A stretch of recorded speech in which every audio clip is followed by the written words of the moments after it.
It'll be wrong of me not to talk about David Warner as he retires from the Test arena.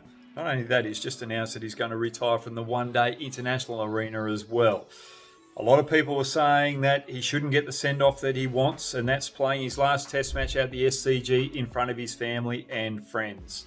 A couple of months ago, his performances weren't up to the mark as an opening batsman. There were players like Harrison Bancroft batting the house down out Shield level, deserving an opportunity.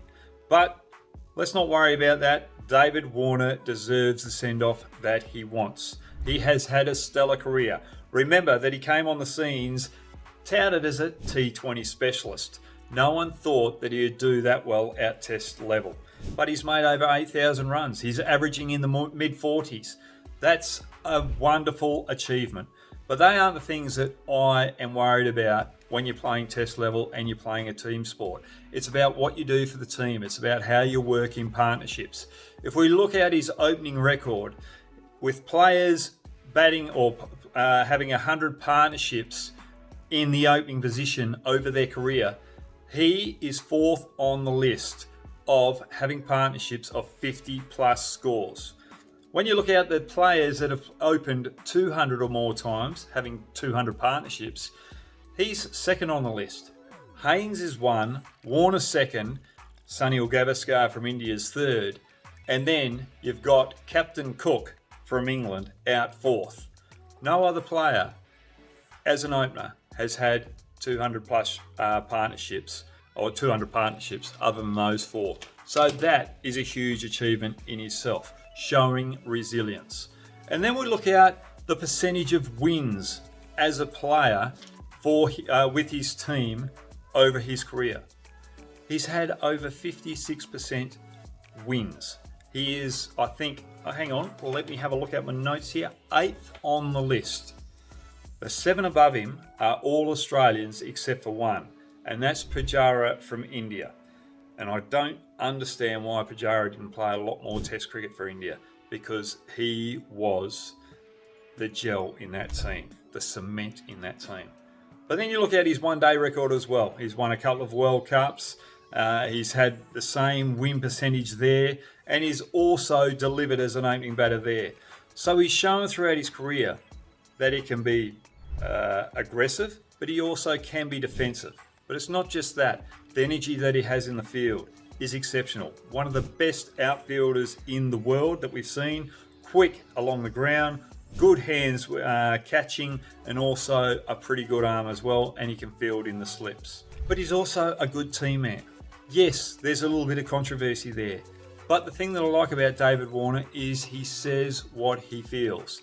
He leaves no stone unturned. You know where he's standing. And sometimes he might say the wrong thing. Other times he might say the right thing. Who cares? As long as he gets his opinion out there and as long as you can have a discussion. And there's no wrong or right.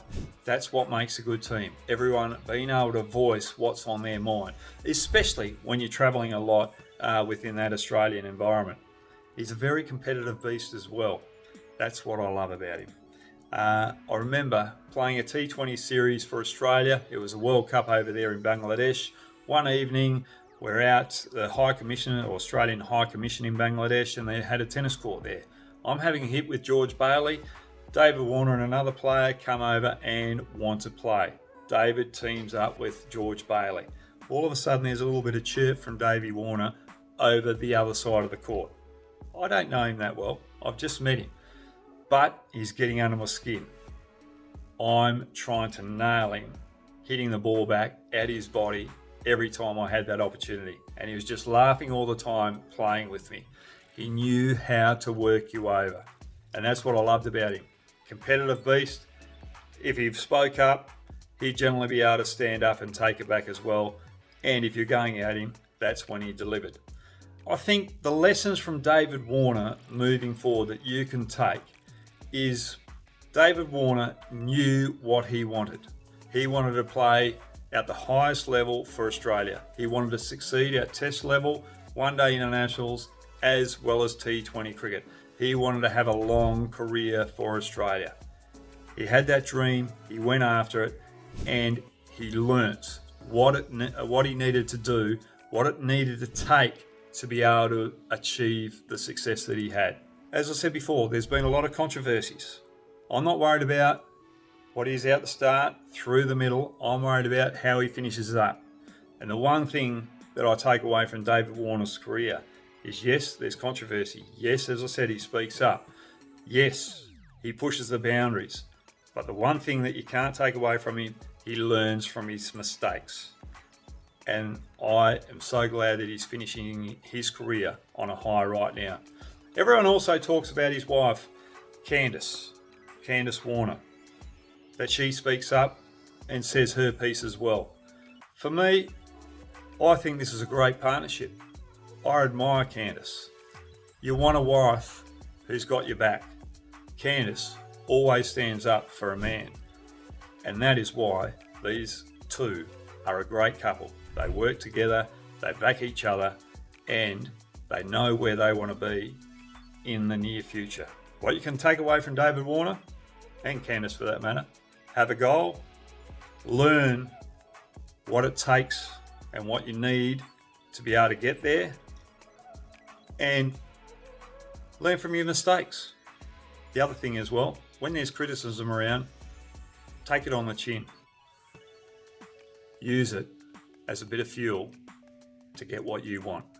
Congratulations, David Warner, on a wonderful career, mate. You deserve to go out at the SCG in front of your family, and hopefully you make a big score, buddy. All right, mate. See you later. Bye.